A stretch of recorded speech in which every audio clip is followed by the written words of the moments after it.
So while the new Note 10 Plus is impressive right out of the box, it was to my surprise that after playing with the device for a little while, that a lot of settings and configurations which enhance your overall smartphone experience are not turned on by default. In this video, I'm going to show you 10 things to do right away with your Note 10 Plus. And other Samsung users definitely stick around for this one because a lot of these things can be changed on your devices as well.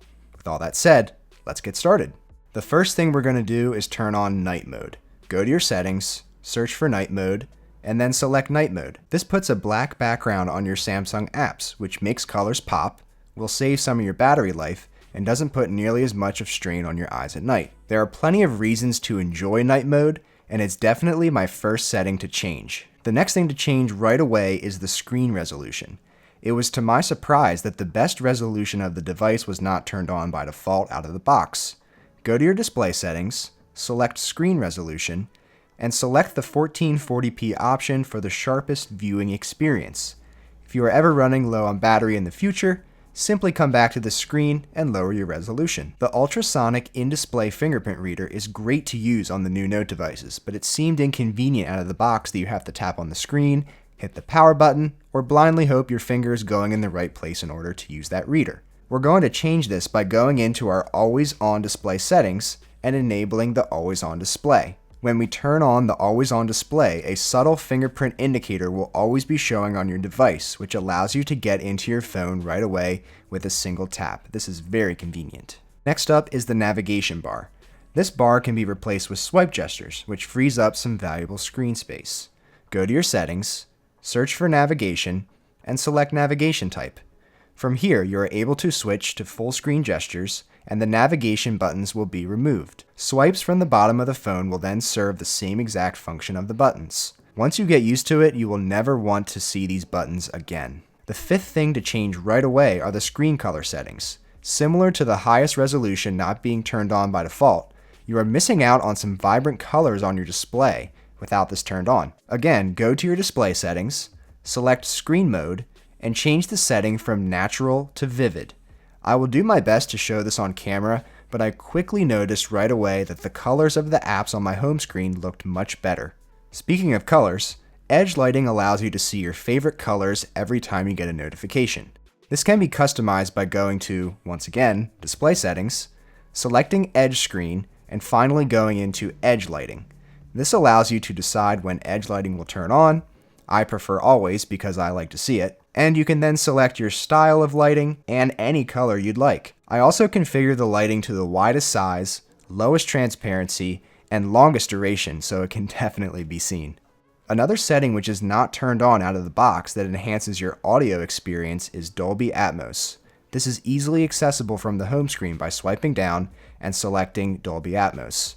This is all you need to do to start hearing improved audio quality from your device, whether listening from the phone's speakers or with earbuds or headphones. You can also choose a specific category of audio you'd like to enhance, but setting this to auto is the easiest way to go, and you don't have to worry about it. So while I'm a huge fan of the Note devices and everything they provide, I personally am not a huge fan of how the phone is laid out straight out of the box, and I prefer to do a bit of personalization myself.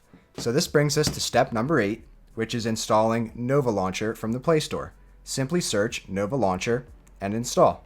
Then going into your Nova Launcher settings, you can then begin to customize your experience. And the first thing you'll notice right off the bat is that the icons immediately become smaller, which I really like, and I actually make the icons a bit smaller than the default, which can be done by going into home screen, going to icon layout, and changing the size to your liking.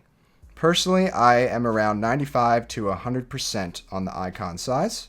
You can also adjust the desktop grid, which simply means you can add more apps to a single screen, and on my customized device I have this set at the 9:5 setting, so I can fit 5 across and 9 up and down on my home screen. And while there are so many things to customize and adjust within Nova Launcher to enhance your experience, we're going to move on to number 9 here, which is changing your icons. So go to the Play Store and download the Viral Icon App Pack, which can be found by simply searching Viral in the Play Store, going to Viral Free Icon Pack, and installing.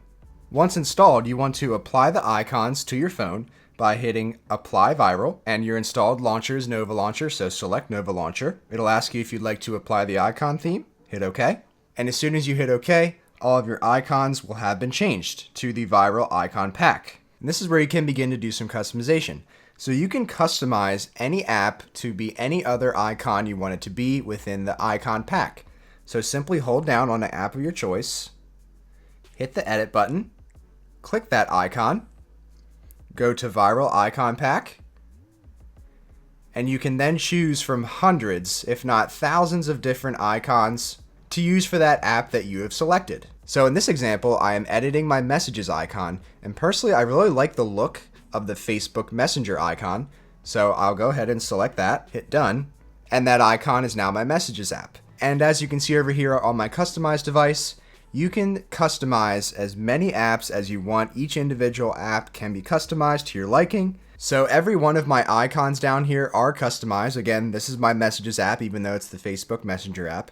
This is the Samsung Internet, even though I put it as the Google Chrome app. I just like the look of that icon better. And all these other icons are customized to ones that I prefer. This is definitely a great way to customize your device and make it personal to you. And this brings us to number 10, which is live wallpapers. Now, personally, I've been using this specific live wallpaper for as long as I can remember. I really like it because it is a live wallpaper, so you get to see that movement of the wallpaper, but it's also not really intrusive. It's not getting in the way of normal usage of the device. It's easy to see all of my apps, with it just being an AMOLED black background and the live wallpaper portion on another corner of the screen. So we're going to go back to the Play Store, search Walloop with 2 L's and 2 O's, and download the Walloop app, which should be the first result on the Google Play Store. This app allows you to select from a huge library of live wallpapers, and to access this wallpaper on my customized device, simply go to AMOLED Live Wallpapers, scroll a little ways down, and here is our wallpaper. After watching an ad or two, you are then able to download the wallpaper. Once you do that, simply select Set Wallpaper, set it to your home screen and lock screen. I think this brings a lot of life to your device. I think it makes it look really cool, and I think this icon pack complements this wallpaper well. So these are the 10 things I would recommend doing right away with your new Note 10 Plus or any other Samsung device that allows it to get the most out of your premium smartphone experience. And while there are many other ways to personalize and customize your device, this will at least get you up and running. If you enjoyed this video, then be sure to give it a thumbs up and leave a comment down below on what you thought of these tips. Please consider subscribing to the Shane Symonds YouTube channel today. I hope to see you around for the next video. Thanks for watching. Take care.